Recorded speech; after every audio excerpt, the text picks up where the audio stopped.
ওয়াত্তাজিরু, আর যদি মনে করো তুমি তাহলে ব্যবসাও করতে পারো। ব্যবসা মানে বেচা না, নেকের ব্যবসা।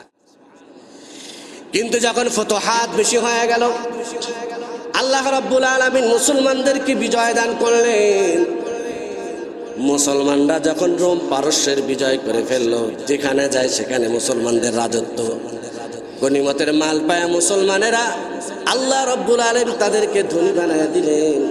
তখন আল্লাহ তাআলা নবীজির মাধ্যমে অন্য আরেকটা বিধান দিয়ে দিলেন, ভাই সমস্যা নাই। আল-আন আবু দাউদ শরীফের 2 নম্বর খণ্ডের ভিতরে আসছে, এখন থেকে তোমরা কুলু ওয়াদ্দাখিরু ওয়াত্তাজিরু, যে এখন থেকে তোমরা কি করো, খাইতেও পারো 3 দিনের পরে, ওয়াদ্দাখিরু স্টক করে রাখতে পারো, তার মানে ফ্রিজও রাখতে পারো। স্টক করার বর্তমান আধুনিক তর্জমা হলো কি, ওয়াদ্দাখিরু মানে হলো ফ্রিজ বন্দি করে রাখা, ফ্রিজও রাখতে পারো। ওয়াত্তাজিরু, আর যদি মনে করো তুমি তাহলে ব্যবসাও করতে পারো। ব্যবসা মানে বেচা না, নেকের ব্যবসা। কিসের ব্যবসা?